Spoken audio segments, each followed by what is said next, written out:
Hello, Thomas. How are you? Hello. Are you Yeah, doing good? yeah, I'm doing fine. I have been looking forward to this podcast. Yeah, me too. It's cool because you're one more guest that I met through the social media through Instagram. So thank you for having faith and faith in me and considering coming on the podcast for this conversation. Thank you for having me. It's a pleasure to be around. So Thomas, you can introduce a little bit yourself to the audience. What do you currently do? I'm a photographer. I take pictures every day. That's what I currently always do. Of course, I develop concepts for the pictures, and then I shoot them mostly of the time. Very cool. So, and you're the first photographer on the show, so I'm very interested to talking to you because I'm passionate about photography too. 2 years ago, I think, no, or 3 years ago, I wanted always to buy a camera, and I decided, okay, I'm gonna buy a very basic DSLR to Mhm. figure out if I really like it, and I bought this Canon, the very basic one. I mean, I think it was $300 or something. Yeah, good. And I started taking pictures, and it was really cool. And I learned a lot about how to take pictures and the process. So I will be interested to know about your path toward becoming a professional photographer. So, in which what was the moment? So, first of all, you're from where are you from? From because it says Danish and German. German. So, what is the deal that? The deal is I'm half German, half Danish, born in Germany. And then when I was 8, my parents decided to move to Denmark, um, where I actually stayed the most of my time. I also went to school there, went to high school, and during high school, I found out about graphic design and got into this creativity world on digital screen and thought that would be interesting. So I first just focused everything on being a graphic designer. So I applied for a BA, a bachelor's degree in Denmark when I was finished high school. They Where did didn't. you live in Denmark? Oh, I lived in the south of Denmark. Southeast is called Åbenrå in Danish. It's like half an hour from the German border. So it's really south. And Well, south from for Denmark. yeah, it's 3 hours from Copenhagen. So it's not so far away from everything. And Um, where did you apply for the? So how did you find out about graphic design, and what did you like that much about it? yeah, actually, I have to say I found out about graphic design when I started gaming. I played a lot of computer, and then I noticed that the clans and everything I played with, they needed websites, and I found it cool to do that. So I started doing websites and doing all this graphic logos and everything to it. And then, of W- course, my school told me, "Hey, Thomas, there's an education behind this. You can study graphic design." And then I checked out what schools there are. In Denmark, there were at that point 2 schools where you could study or get a BA in graphic design without doing too much of, yeah, how to say, uh, theoretic work, like where I could work more with hands and stuff, so on. So I applied to one of these schools, and they didn't want to have me in the beginning. I was too young, and they said do something else for 2 years or do something where you can like learn a little bit more about graphic design before you apply here. So I looked in for another school and did multimedia design where I learned more about doing web design and work with client briefings. So did that, and then I applied for graphic design again later on to the same school and got into that school. Which one was this cool? It's called visual communication in Yeah, in And Haderslev. oh, cool. It's Haderslev. It's like the same education as in Copenhagen, and the other education is in Haderslev. And they take 60 students per year, and around 1 to 2,000 people apply. So you have to be really talented when you apply the first time just to get into the test. I didn't get the test the first time, but the second time I got into the test. So and they took me after that. Even they said, "Don't you want to be a photographer?" Because I applied with a portfolio with probably 90% of photography work. um, but they still took me, so I was quite happy. And And how was the education in this school? What were the subjects you were learning? How was the learning the school process? was super strict. They had like a plan for what we should learn as a graphic designer. When we like what we should have, what kind of package we should have when we get out there. So we couldn't choose any courses ourselves. So we had like always one course a week or 2 weeks, and it worked the way that we got a brief in the beginning of the week, and then we should present it at the end of the week. We should do a logo for a company, and then we worked on that logo for the week, and then we had, of course, some feedback rounds with the teacher, who was then kind of the client, and then we presented it, and if it was good enough, end of the week, we shouldn't change anything, and if it was not good enough, end of the week, we should, of course, work on it again the week later, but next to the new course. So we had like courses in the beginning about typography, where we learned the basics of that and learned about grids and so on, and learned how to draw things. So nothing with photography. I had no photography courses at school really. I had like 2 weeks in total in 3 years. But I tried for every course I had to do something with photography. But as we're going through your journey towards photography, I'm now very curious because recently I've been going through kind of learning a little more about graphic design, Hmm. and everybody it's advising, okay, you should learn typography. It's So the key to everything. It's really wh- it's what do you learn about typography? So, cause so yeah, tell me more about typography because I'm really curious about what is it all about. yeah, that you can with typography you can express. It's the beginning of an expression. Like you can with different. If you take a serif, you can go more classy, or if you can do the same with a grotesque. But depending on the typeface, you can already start do different kind of expressions. Like tell the viewer in which kind of segment you're going with this. Um, and then you can. There's a lot of space you have to think about when you're setting the typeface. It's not just typing the typeface down in the document and then printing it out, but you are moving the single letters um,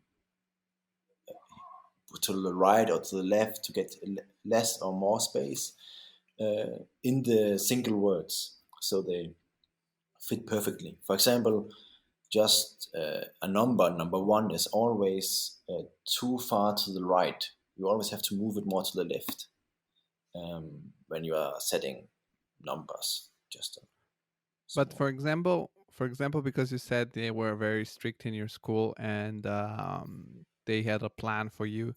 For example, when I studied architecture, because I'm graduated architect in Rome, that was also a very strict school and kind of the Bible for every architect. It's Vers une architecture Mhm. from Le Corbusier.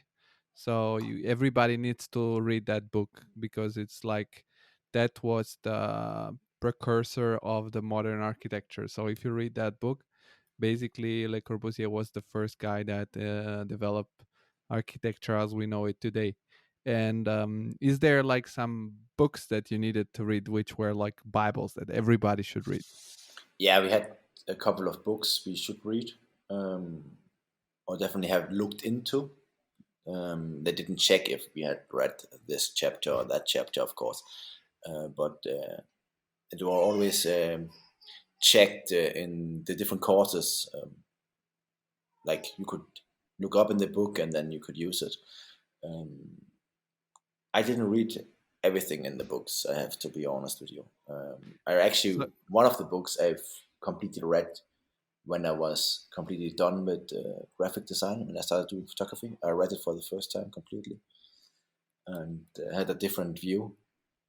Um, and which was this book? it was the grids. What is it called? Uh, it's a book written in German and Yeah, it's a English. They're orange orange. one. Yeah, yeah. Well, It's a yeah, it's. I think it's one of the. If you Google like best books best. about graphic design, it's the one of the first that pops out. It's really perfectly written and it's really good. It's yeah, I can recommend it to everybody. But Okay, then I'll maybe put a link to that one too in the end of the description of the podcast episode, so that the people can go check it. And so you studied bachelor the bachelor in graphic design for 3 years at this school, and when you graduated or during the studies, how did you transition? Did you go to a master then, or did you transition in the professional world, or were you working beside the studies always in the fields of creativity? How was that side of that period of time? so like during the time of my bachelor, I worked freelance as a photographer most of the time. Tried to get jobs as a photographer, um, and in the and did of course lots of portfolio works as a photographer also. Different like tried out with product photography, tried out with people doing different kinds of people photography. Did you have models, or you just were around and taking pictures? I also had models. I worked a couple of agencies also to get models. Um, yeah, and then at the end of the education I needed, we all had to do a internship, um, and I went to Germany, to Cologne, where I live now, also to do an internship at a graphic design studio. Um, yeah, a Which small, really which small which one. Uh, small one. it's I think it even has changed its name. I can't remember what name it was now, but back then at least the name was First Design. First Really, design. yeah. And how did you get this internship? You just looked around for studios and then you found that one, or you were oriented to move back to Germany? Uh, Oh, it was like in the first. I after high school, I went to this 2 year education for multimedia design, and during that time, I went to San Francisco for 3 months for an internship. So I didn't really want to go to the US again because it was quite difficult with visa and everything. So I thought about going to Germany or definitely to a country where they maybe speak German because since I'm half half, I speak it quite good. And so I just randomly looked out for agencies in Germany that I thought would do really great work and where I would like to um, be an intern. And a couple of agencies said I could start there. And then I picked out the one I liked the most, and that was First Design. but you said it very easily that you've been to San Francisco. That sounds to me a big experience. 2 months in the U.S., San Francisco for multimedia. So what did you exactly do in this internship in San Francisco in the US? And is multimedia means like photography, video, everything, Yeah, or it means photography, video, graphic design, web design. But this company where I went did mostly multimedia in terms of video productions, for interviews and also small photography um, parts. Yeah, and I So I, worked there basically for as a cameraman and photographer. Um, but my boss at that company saw that I was probably more a photographer than a videographer. So he sent me out every morning with a small assignment. Most of the time, it were taking pictures of different architecture, and then he gave me feedback to 3 or 4 of the pictures in the evening. Some of them I had to reshoot the day after again. So I learned a lot of photography during that time, during those 3 months in San Francisco.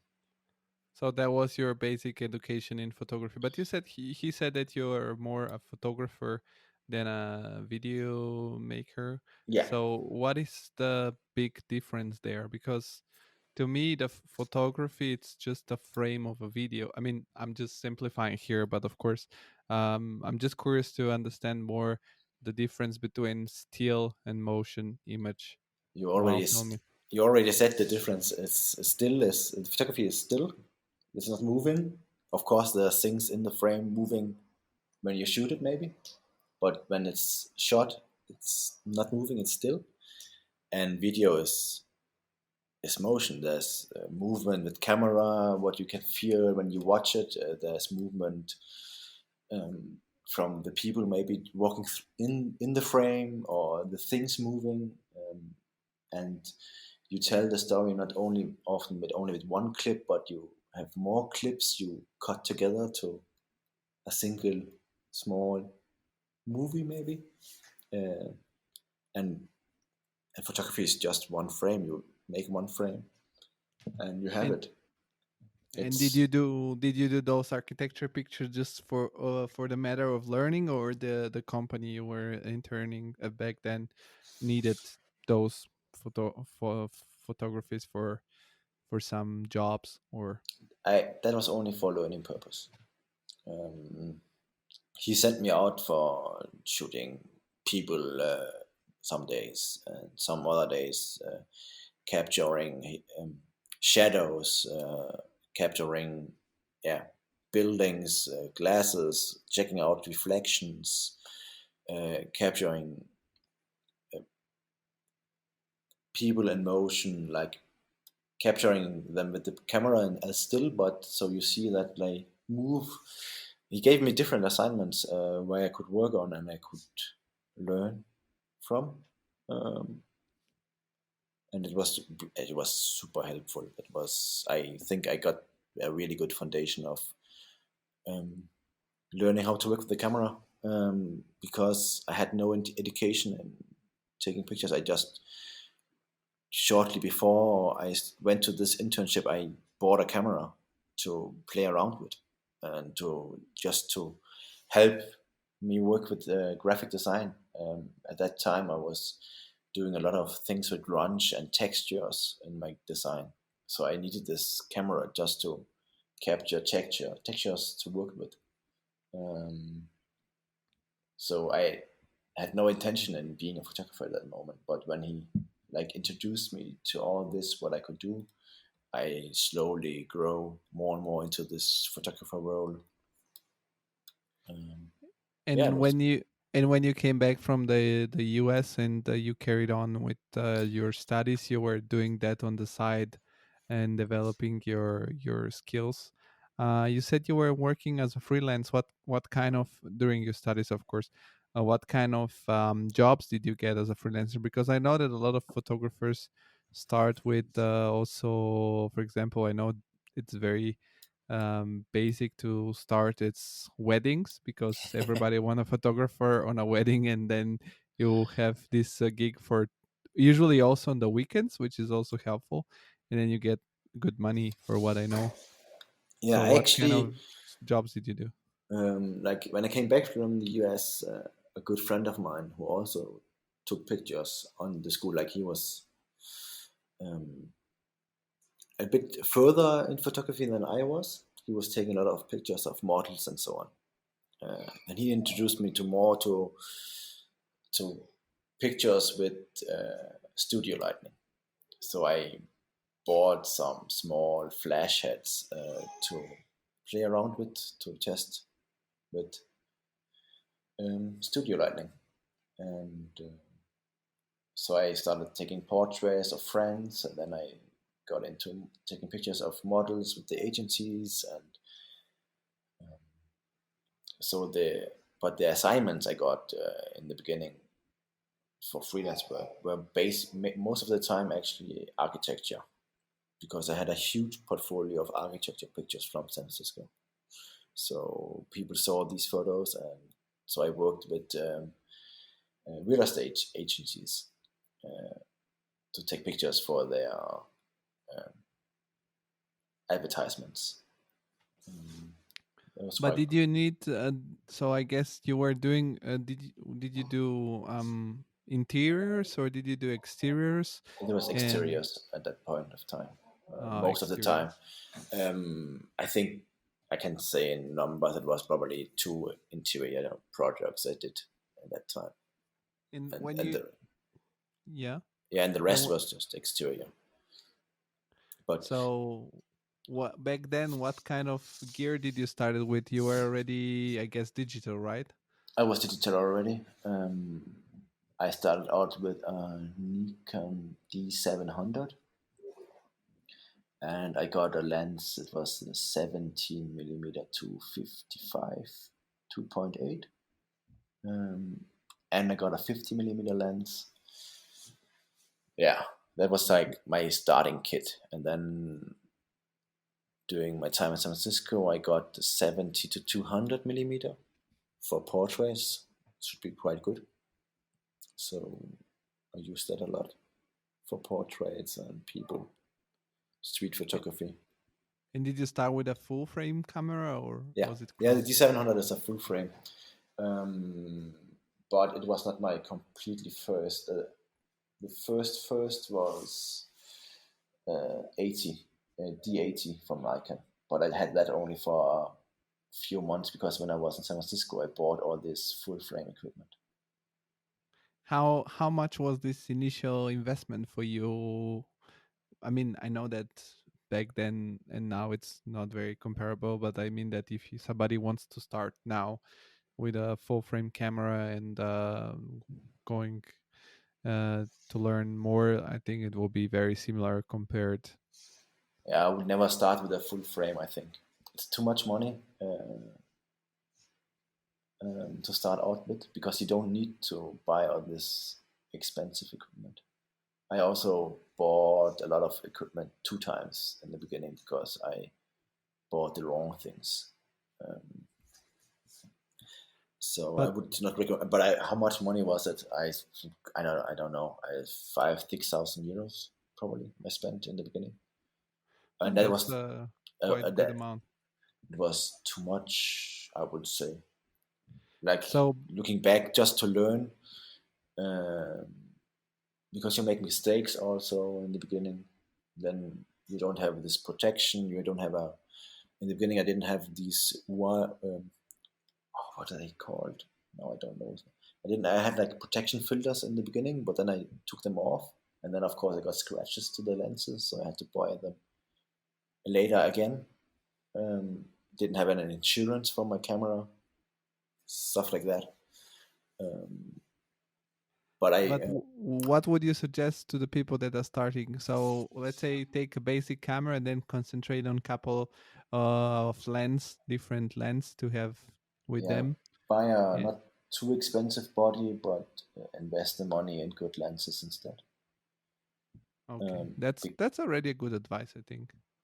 the lenses they stay longer than the camera does. Like the body is every 1 year or 2 years. There's coming one that's so much better than the one you already have that you want to buy that. But if but the good lenses they stay forever. And how about, because now we're talking a little into gear, Yeah, yeah. uh, how about what is your opinion about those mirrorless camera that are being released also in full frame format right now? I think Sony and I mean also Canon recently has released, I think, the ER or R, I don't know what it's called, Canon. Oh, So have you ever tried those, and what is your opinion on those? I haven't worked with a mirrorless camera yet, I have to be honest. So So I have you actually no need to opinion. try out. I have to try out. Yeah, it's And yeah, it's, I think it's a very large variety of options. So but I think that the basic, as you said, it's cool to know that people should concentrate more on the lenses, and have a basic body, and then just learn to take pictures, and then maybe level up. exactly. And so we were at the moment where you went to this internship in Cologne, and then how long did you do this internship into this first graphic design studio? I stayed there for 9 months, I think. 6 months was the internship. 3 months I added on to do a bachelor and so on. I had to do my bachelor assignment, and while I was working on that bachelor assignment, I stayed at the company to not to work on this bachelor assignment every day, but to also to have some input from the agency. Um, yeah, and during that time, this agency gave me the opportunity to work for another agency, also for another project, a bigger project, and they actually asked me if I wanted to start at that agency when I was finished my bachelor. So And yeah, when you got finished, so did you stay in Cologne, or how did yeah. your I career move further on? Then I went to this digital agency. They were mainly working with clients such as Lufthansa, Telekom, Miele, and I moved over to this agency and worked with them for a year before I went to another agency um, that did more like um, print and editorials, but they were building a new digital department. Um, what looked for me really exciting at that point. And what is about this digital department, or what Um, was about? it was a small team. We were only three art directors um, and one creative director, and we worked on a relaunch of a newspaper website for Neue Züricher Zeitung. Um, and for me, graphic design, or as a graphic designer, at that point, newspaper design was for me something really interesting because you have so many different resources and different ways of communicating. Yeah, you don't, yeah, sorry, all your messages you want to have out, they are different, and and you have so much text you have to do readable on screen on different screen sizes, so it was really challenging. What typeface should you take? What size? How is the line space? And there are so many things you have to think about and test. um, do a lot of testing because it has to be nice for the viewer of the site to read the text. So yeah, So there you develop further on your graphic yeah, design skills, I, and yeah. yeah, I developed a lot, and I. But the cool thing about this agency was they were working a lot with really good photographers. Also, they had many good projects. The agency is by the way called Mere Mere, and they work with amazing clients where every client has amazing photography work.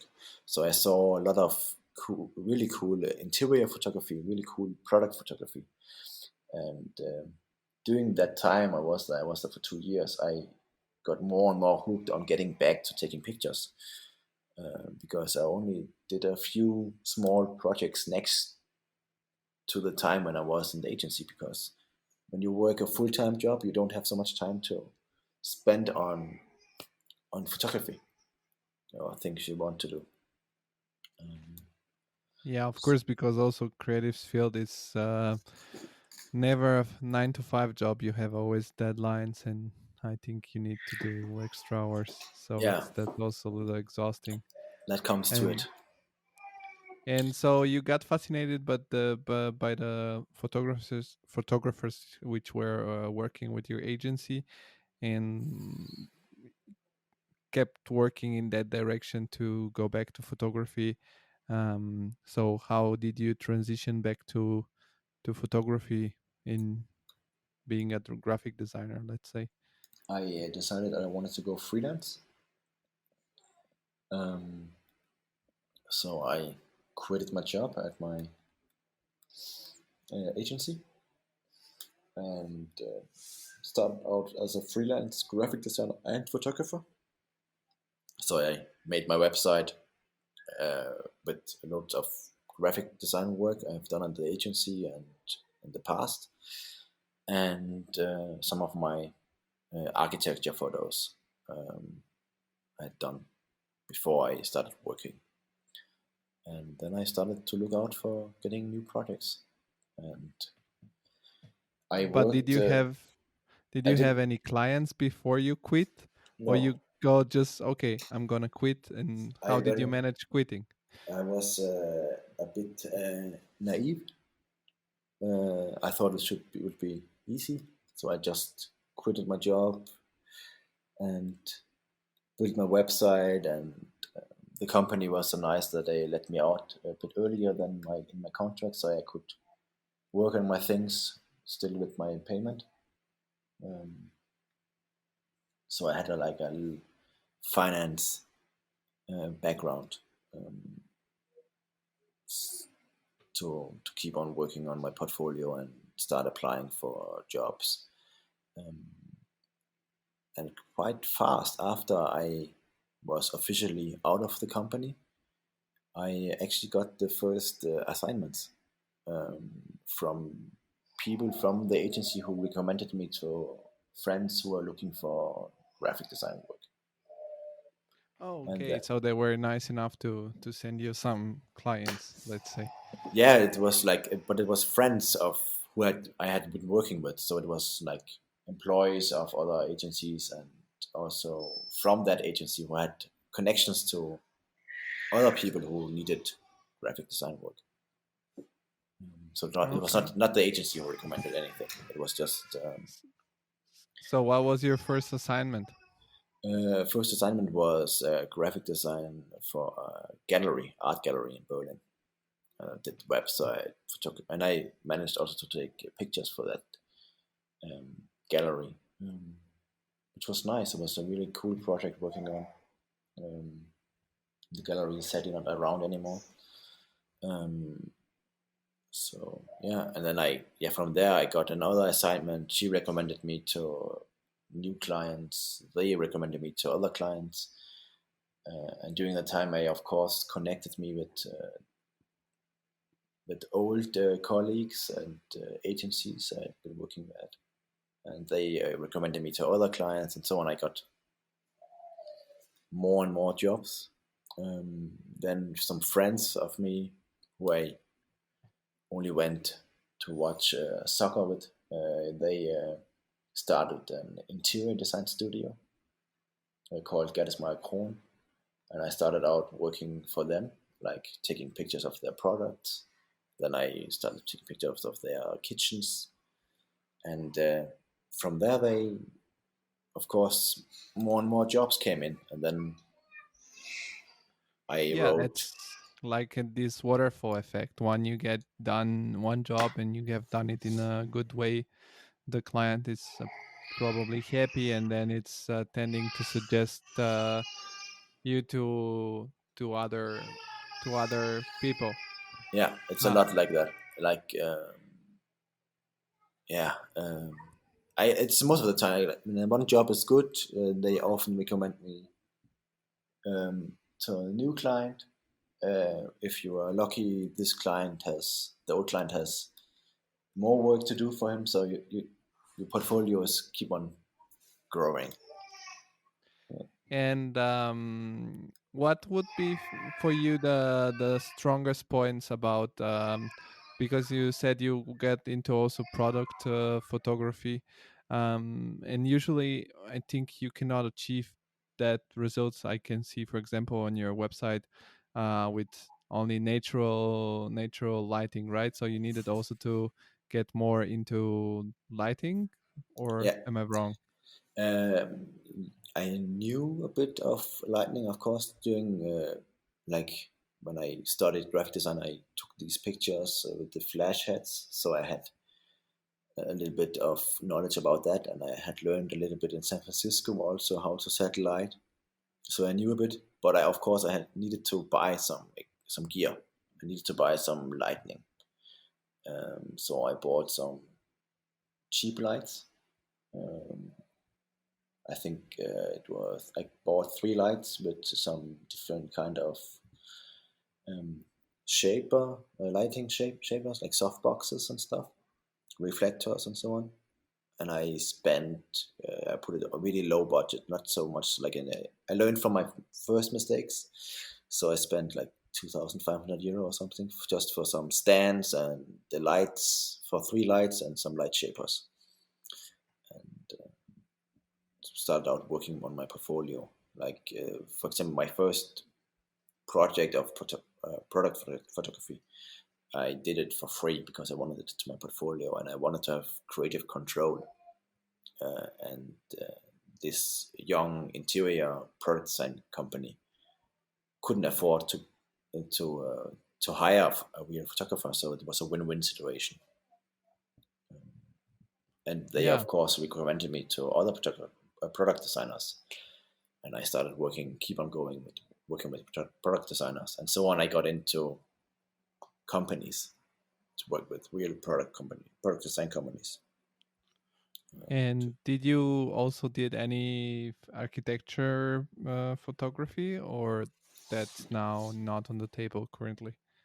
Currently, it's not on the table. Oh, it's not true. I actually work with architects at the moment, but it was on hold for a long time. Like in the beginning, when I started out freelancing, I actually got into a huge real estate project where I had to take pictures of, I don't know, between 20 and 30 different kind of buildings in the area of Düsseldorf. Um, yeah, And they were against exterior or interior pictures. they were completely exterior. So That was a bit challenging, also checking weather conditions and everything, and checking where the light is coming from, when is the light at the facade, and so on. That was interesting. so is it hard to be able to take so many different kind of photography? Because from what I know, don't know so many photographers which are as you have this all around experience with almost all kind of photography. Because I know a lot of architecture photography photographers. I know a lot of uh, product photographers or model photographers, but yeah, you look like somebody that's 360 degrees. um I somehow I think it's also somehow you were lucky into your journey, because you got to learn photography in this first period of time where you're taking care more about architecture, and then you were trying out other things when you go back to Denmark. So um is it difficult to keep it up in all these different, let's say, fields? I would say my learning experience is from 360 degrees since I tried out with so many things in the beginning. Now I consider myself as a still lifer where everything is not really alive, what I'm taking pictures of. So I take, for example, no pictures of people anymore. I strictly say no to taking pictures of people because I know there are other people who can do that much better than I can. But I take, but like when you see, my my daily job is 90% taking pictures of products, but products, chairs, and so on, they have like, or furniture, they have like similarities to architecture. Um, it's all really graphical. There are lines you have to watch out, um, different kind of perspectives. So it's pretty similar, actually, I think. So it's not so much 360 anymore. Um, it's the only challenging about exterior or interior photography is that you not always can work with or you are reliable on the sun for the most of the time. And that's the challenging part. If you are taking interior photos, you can always take your lighting equipment with you and help in the rooms. But when you're taking the exterior, it's like it can be 180% more if you take it with the great sunlight. And if you have a cloudy day, you have to think about what you're going to do. Like, are you going back to the building another day? But you also have a deadline and so on. So it's a bit challenging. I see. And is there some of the skills that you have developed from your graphic design experience? Yeah. I guess in the sense we were talking about grid. So which one of your skills from the graphic designs world were helpful for you also into being a better photographer? I don't know. It just helps me to be a better photographer. It definitely helps me to um, see things that some photographers don't see. Um, when I do product photography, I often work with graphic design studios. So I understand them much more than because I have been in their situation briefing photographers. So I can play the ball back to them much easier than maybe other photographers can. I know what they have to look out for. Like, is there gonna be type on the pictures? How are they gonna use the pictures later on? Also, then now when we talk about doing pictures for websites, for example, there are things to look out for. Like, is it gonna be shown mostly of the time on desktop or is it gonna be shown on mobile? It means like has the picture to be a is the picture gonna be a 3 to 4? Or is it gonna be a landscape picture? Or is it gonna be a portrait picture? Um, Such things help me a lot. Uh, Yeah, for sure, because you have this integration already into thinking about, okay, what I'm doing this picture for, which is for sure an advantage in the field of products. And another thing I was wondering is, by being a photographer, are you connected with a lot of traveling, or you receive most of the products delivered maybe at your studio or wherever you're taking your pictures, and then take the pictures on the setup they assign you, and how it does that work? there is of course a lot of like product photography is most of the time happening in studios or on location. If it's on location, of course, it's traveling to the location. That's like the same for architecture and for interior photography. It's always traveling to the place where the building is. Um, the product photography depends on the project. Like, where is the client? Where's the agency? And then you often rent a studio um, nearby where the client is, or if it sometimes the client asks me, where should we take the studio? Is there a studio that's often the best. Then I don't have to travel so much. Then I'm picking a studio in Cologne. So you are your clients mostly from that area, or not really? Oh, the most are, but like the most are like around Cologne, but there are some clients from Berlin, Copenhagen, also Iceland, Reykjavik. So And I was wondering, is it still, so how long it's now that you've been like you on yourself, like I don't know, freelance or 2015, I went freelance. And then I worked 50-50, or I thought I would work 50-50 as a graphic designer and photographer. But since my portfolio was showing more graphic design work as photography work, I of course worked much more as a graphic designer than a photographer. And then 2017, I decided I want to only to do photography work. I wanted to focus on photography to be better, and yeah, to like really to. When we talked about 360 earlier, um, when you focus on one thing and really do it every day, you start getting better and better. It's of course a big advantage if you have experienced other things, so you can put it into your knowledge. But 2017 then should be only photography, and then only product and architecture and interior photography. And have you ever been, for example, I was wondering because you have transitioned into freelance from being an unemployed, as a lot of people. Have you ever been scared of from an assignment that you say, okay, I got this assignment, it sounds cool, but will I be able to deliver? Uh, yeah, I think yeah, it's of course, since I'm not an educated photographer, there are moments where you think, is it really possible? Or how can I do this? Um, then I'm a bit scared, of course. But it's a good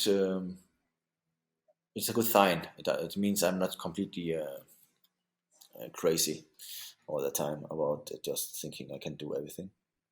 Of course, I try. When I have an assignment that's completely new, I do tests before that, so I'm kind of aware what I'm going into.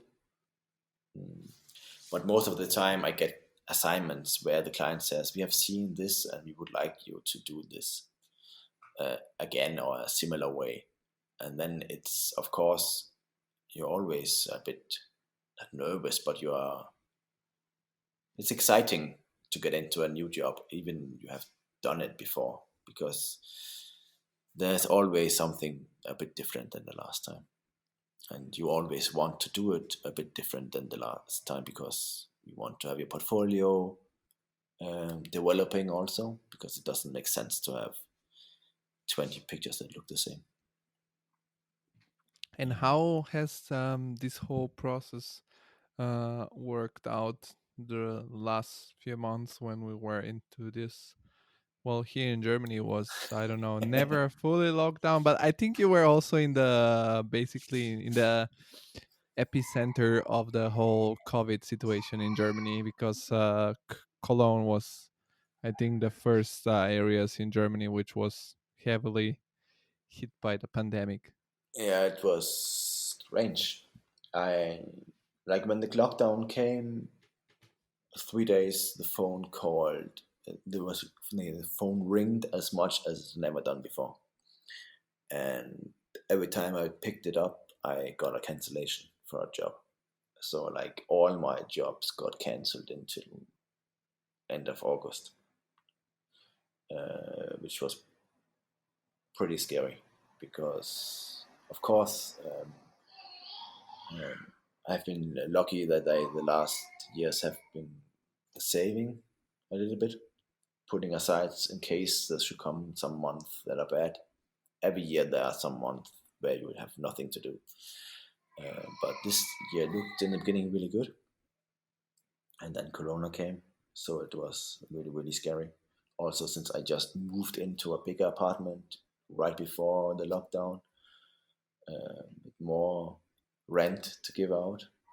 Um, so yeah, but I never really got into the point where I was like really super super scared. I thought about what can I do to maybe to get a little bit cash flow, even it's not. what I want to do all the time. So I started out looking out for smaller clients who could need some photography to start promoting, and wrote old clients if they needed something. And luckily wise, many clients from the old ones, they needed something new. So I kept on working. Well, I guess in your case also the stress was on a personal level too, because I can hear in the background you have a little a little being there to care about too. So I can imagine it was pretty stressful. But I think this year, I don't know, started also very with a lot of good vibes and potential, but then turn out into this very crazy year for everybody because it's still very weird. I mean, I'm an employee. For me, didn't change much. I mean, I changed jobs during the pandemic, which that was a little weird. But yeah, I think it's crazy times. And is it better now? Is it getting better? Is it getting back? It's feeling like it's getting back to normal. Of course, having this little man now um, makes it a bit more stressful in such situations. Like earlier, I would have been probably a bit more relaxed if I only had to think about myself, because you can get through things a little bit easier yourself than if you have to think about a family. Um, but yeah, I think if you are self-employed, you have often the mind also of thinking, finding solutions in certain kinds of situations. Um, so yeah, and luckily, like when the lockdown was finished, many of these clients who had cancelled, they came back. So it looks like this year is still turning out being great. Um, but of course, I also spent I if I wouldn't have had this little man who was crying in the background at the moment, um, I would Don't have worry. used the I would It makes the podcast more natural. It needs to be with some flavor each episode. So that's the real life thing. It's the real deal. yeah. So yeah, normally I would probably have thought about doing a personal project during this time, just to push the portfolio or to show people something different. But this time I, yeah, of course, thought about getting jobs, but also spent the free time I had with my family. Um, kind Yeah. of, it was a new nice thing. Like normally I try to keep to work as much as I can. Also, before I had this family, now you're focusing more on, yeah, on the time you on your free time. Yeah, I think the situation is very crazy because I mean, ironically, for example, I am an employee, and for me didn't change much because luckily our project didn't get canceled, and for me was the opposite. I didn't it was very hard because it was exhausting because I realized how much I needed the free time leisure where you can just go out, relax a little bit, meet friends, and I was working hard as usually, and Mhm. then I couldn't relax from work because I needed to go home right after work. And then the crazy thing is that I didn't have where to spend my money. So basically, I saved money during the lockdown. That was a little weird, But that's and great. yeah, it was well. I don't know. I Now didn't you can buy enjoy it your either. camera. Yeah, well, but there were not many people around to take photos of. I could take pictures of empty streets, and the buildings would have looked different.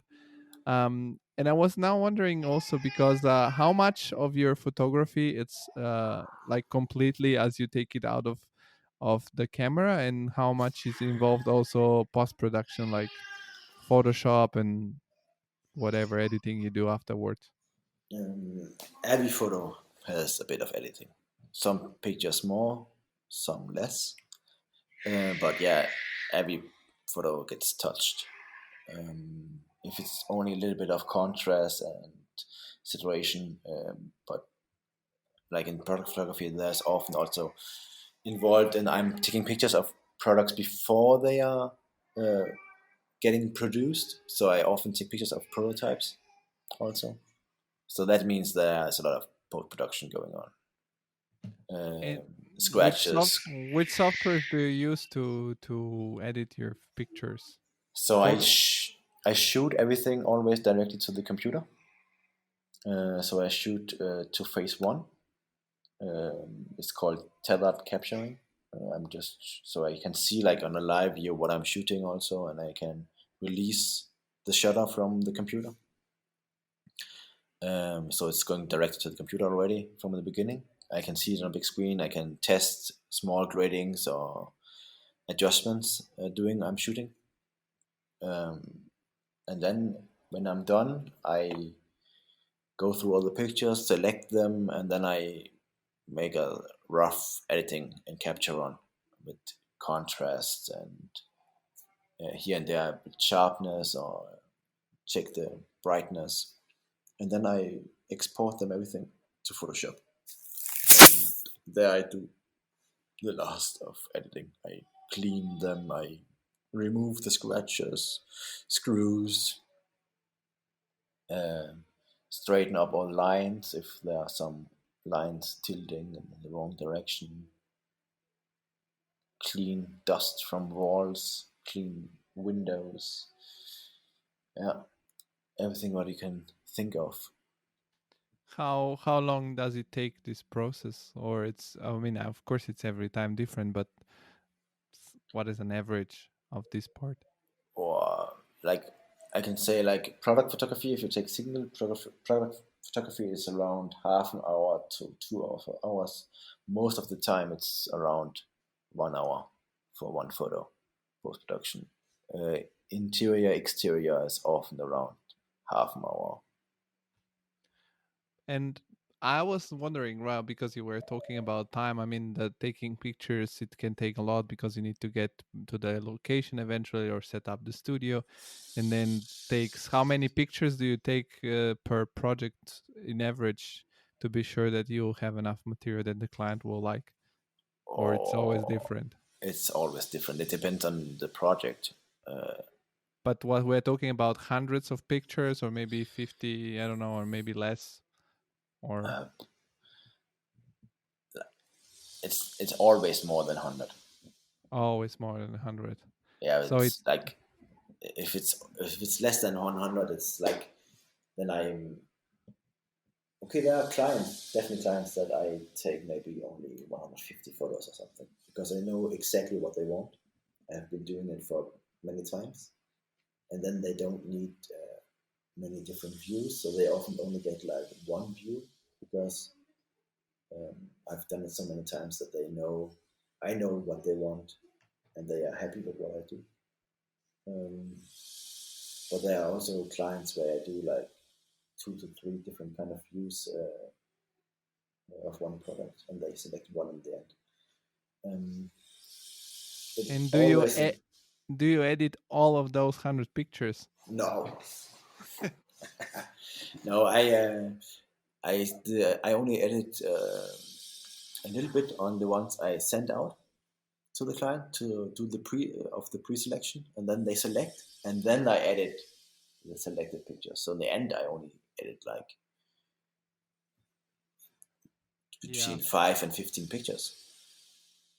And because also the aim of the whole podcast is to help people understand, of course, how to get into industry, but of course, depending again on the client, in your field, what is the range of payment per project? I mean, depending, of course, also, if I'm sure that you have photographers which are cheaper than you are, maybe because their quality is lower, and there are maybe world renowned photographers which are superstars, maybe, and then they get way more.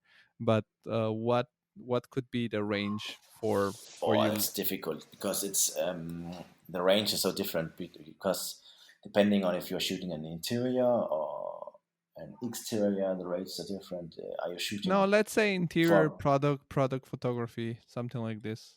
Yeah, Something that you do more on a regular basis. it's because always it's different from what kind of use case, how long time are they using the pictures, for what are they using the pictures. It's a huge. I can't. Yeah, it's different. Yeah, it's difficult to say Well, because what there are so what many aspects of things you have to ask the client. Like, is what it do gonna you be used for 1 year? It's gonna be used for the website. Is it gonna be used for Instagram? Is it going to be printed? Is it gonna be used for advertisement? Is it gonna be used for and all these different aspects have in the end giving a certain kind of price per picture. So I'll put it in a different perspective then. What is the dream gig? What is the best? Yeah, What is the best assignment that you say? Okay, this is not a huge amount of work, but also the money are pretty good. as higher the money are, the higher the pressure. Um, Often, so yeah, it's like commercial work. When I do product photography for big clients where they are gonna use it for commercials. Um, it's the kind of work I want to do for the most of the time. It's what I like the most to do because there's so many aspects you have to think about. There's so much pressure on the job that it's challenging every time. Even you have done some of the kind of work before for others already and done it a couple of times, it's always different because there are so many people involved. So that's super challenging, and that's also where I would say the highest budgets compared to how many days of shooting you are. Of course, by such commercial projects, there's a huge amount of time before you even start shooting. You have to prepare the shoot. You have to brief your team. I have a couple of assistants with me often on those kind of jobs. They have to be briefed. With the client, there are lots of meetings called PPMs, where you really go through the project many times. You are discussing nearly every um, shot you're doing before you're even shooting it. So yeah, I know exactly what the agency is looking for. So that there's like a list of pictures they want to have. So I have to shoot, for example, let's say 20 pictures, and I know exactly what these 20 pictures are, and then I can do some extras, so and surprise the client with other perspectives I maybe think are even better. And then often I'm happy or lucky that the client selects some of these pictures I during the shoot then did extra. And what would be your like? What is your dream assignment in a way of your dream project or dream to for your personal satisfaction or development? Let's say, do you have something that you have in your mind? Because I don't know, for architects, it's always maybe I don't know designing a certain kind of building. I don't know, a museum, a skyscraper, sometimes an airport, or you a house. Some people want to design like a villa, Yeah. with so, is there something like that in your mind that you, or what would be your future goal? Like, where do you wanna, and what would be your dream goal as a photographer so far? Wow, this is actually a tough question. In the beginning, I was like thinking of many. I had many goals about what to achieve with photography, but like during the last 3 years, I've done so many different kind of projects that I now more looking forward to do projects of that have a large amount of creative work. So like that's or where you create a story around the product more than just taking the picture of the product. Like I do many pictures where you have nice detailed shots of the product and it looks really sexy to watch this product. But um, I think I want to do more pictures also in this kind of style, but combined with more storytelling. Does it make sense for you? Yeah, yeah, of course. Um, It's more like you're the director of the story or the author of the story. yeah, exactly. I have two stories at the moment I'm working on. One I have already given away, and it will be published hopefully soon. And another one I'm currently working on a long time project. It's about porcelain. It's about vases and plates and so on for a product designer who only does that. And I'm creating a long again campaign shoot, but since we are shooting it in this kind of way I want to shoot it, it's taking a long time.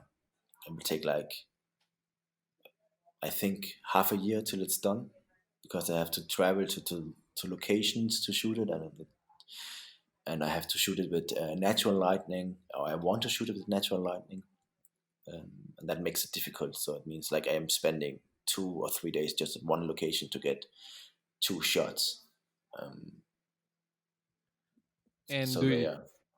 do you is that project because of the way it's being made more expensive, or are you doing it because you think it's a good project to create another asset in your portfolio before you It would monetize this kind of work? it would be really expensive if you do it in future. So yeah, it's done. It's getting done for my portfolio, also to gain new experiences for me and learnings. Um, so it's definitely a low budget shoot. It's paid, but it's low budget compared to what how much time I spent to it. But for the low price, I then gain more um, freedom, creative freedom to do what I want to do. And of course, portfolio asset. Well, Exactly. it sounds very interesting, but I know that you also need to keep some this in discrecy, let's say, about the projects because of your clients. Um, but I'll be curious to follow and see when the work will be released. And maybe in a few months, when more is up, you can come back and tell more about specifically those projects. It will be interesting to go through to this specific project, because I always consider the guests that come on the podcast for the first time, it's like their introduction podcast. So people get to know you, I get to know you. We go more in the general topics about your creativity field, and then once we are now set up that people know about you, and I know about you, and you have explained your process, I'll be very interested if you would be interested to come back, and we can go through some of your big projects you're talking about. Yeah, it would be really interesting to share them. Also, maybe to share some details into the project because they both quite huge projects where I spent lots of time. Um, so I can maybe share some details and background information. So I did Yeah, some things. Um, it will be very interesting because I mean, already the project you have done, they're very interesting. They are very minimalistic, as you say also in your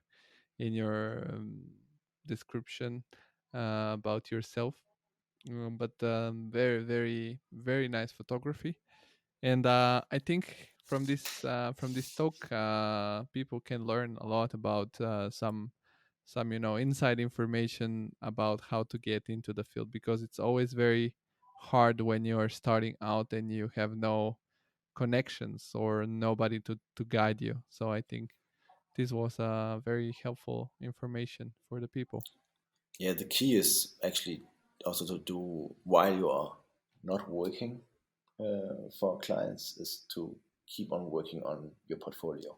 So doing free work uh, only for yourself, or you do the projects together with other people. Um, If you do it with other people, it's always the benefit that they also share it. In times of Instagram and social media, it's great to have more people to share your project. For example, when I started out doing only photography, I did one project with a stylist in Cologne called Sasha Abel, and we did it for New York-based magazine called Trendland. The story is called Fusion. It's a free story only about materials and flowers mixed together, and we challenge some things about gravity in some of the shots. And this got featured in this magazine, and uh, since then many other magazines shared this story, so it got a lot of publicity for us, and it was a great like first project, because when you start out as a photographer, you nobody knows you, and there are so many people taking pictures, so it's important to keep up free work, but also do it for some people. So doing it for magazines, doing editorials for magazines is a great way to get new clients. Yeah, and I think it's also, as you were saying, I compared it a little bit like to sport because when you're playing a sport, you don't go only on the game or on the competition. You train during the week, the month, and then you get ready for this competition, and then Mm. you perform there. So when you're a creative, I think that if you're into a, because also you need to make your money to get living. So if you're currently working on some project which is not that creative or not that exciting from that side of from that aspect of the work, you should always work on the side on something that's more creative and more free, so that you keep your sort of creative mind in shape. I see it that way. Yeah, completely. I can only say true. It's also like always cool to, if you try something different you haven't done before, then you like gain some new experience, Yeah, I develop new think skills. I think also, just I don't know, sometimes it's a matter of also balance, to maybe not do something but get to see the work of someone else and get inspired by them.